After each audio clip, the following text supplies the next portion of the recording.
mga kasari! Kamusta? It's me again, Rhea, ang inyong munting tindera. So ngayon, pag-uusapan naman natin kung may yumayaman ba talaga sa isang sari-sari store.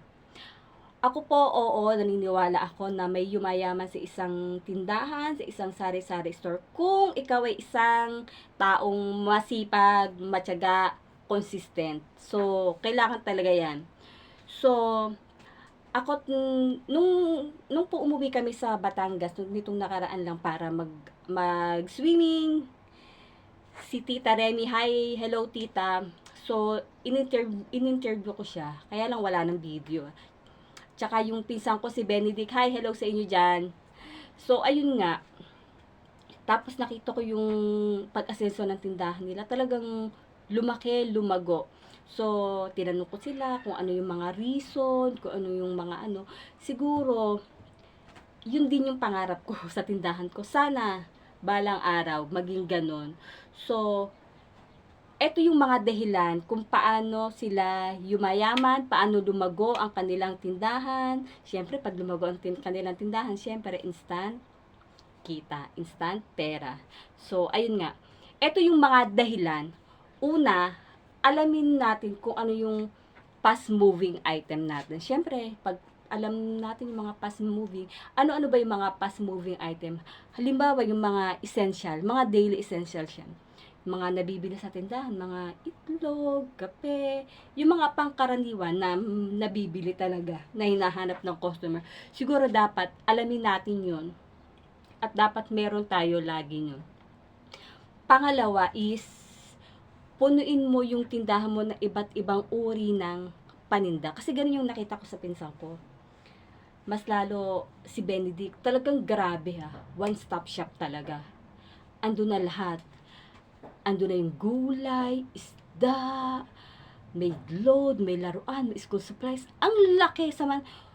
Actually, wala na silang harapan. Meron na lang silang, yung kanilang pinakaharapan, naging buong tindahan na. So, ganun, one-stop shop siya. Kung baga, unti-untiin mo, siguro, yun din ang pangarap ko. Sana, pagka meron ng maraming kabahayan dito, yun yung gusto ko sanang mangyari dito sa tindahan namin. Etong ano namin, kahit ganun na din, kahit wala na kaming harapan, etong ano namin, maging puno na ng ano na siya, paninda. Okay lang sa akin. So, kaya nakita ko, ang ganda at ang bili. So, ano pa, is, kung halimbawa, malakas ka naman talaga, is meron din silang reseller. Siguro, ano, actually, hindi si Benedict ang may reseller, si tita.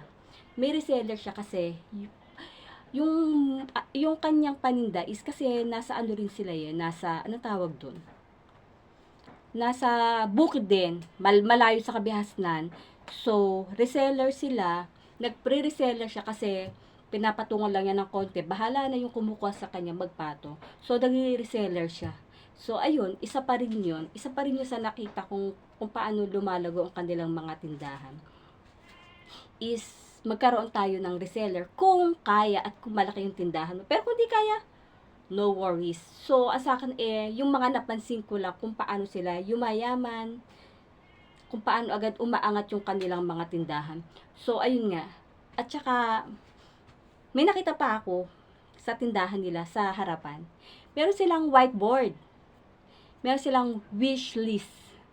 Nakasulat doon, wish list. Sabi ko, para saan to wish list?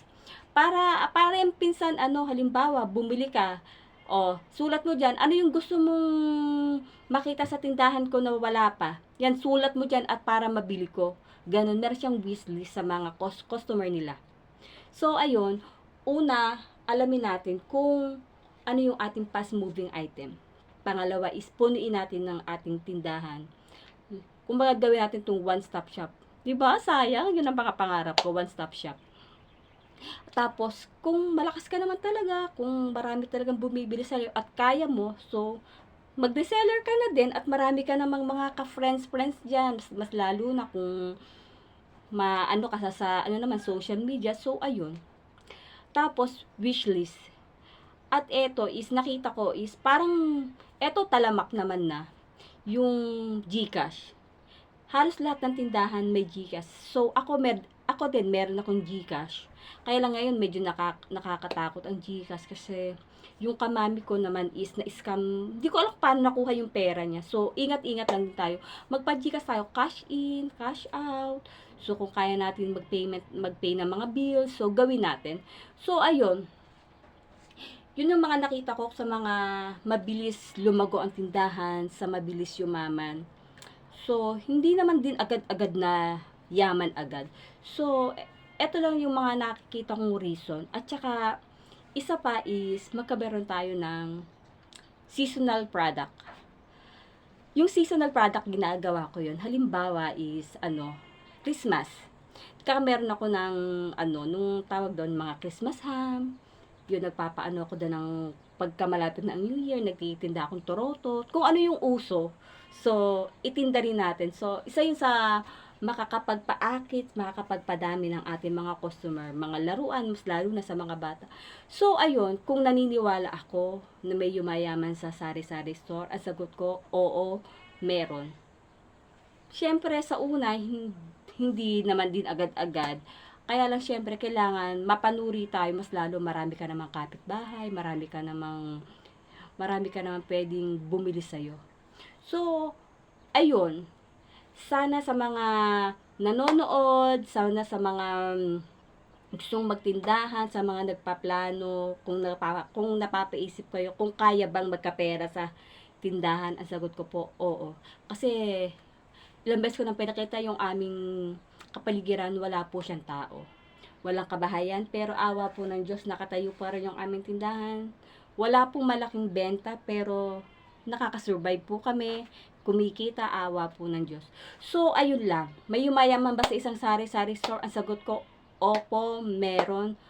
Paano? Siguro, yun yung mga, sa mga gustong yumaman, magkapera siguro, itry nyong gawin yung mga sinabi ko. Kasi yun yung ginawa ng pinsan ko, ng tita ko. So, malay nyo, yung bang sa kanila, is mangyari din sa inyo, sa atin. So, ayun lang. So, yun lang muna mga kasari. Sana mag-like kayo and subscribe. Bye-bye!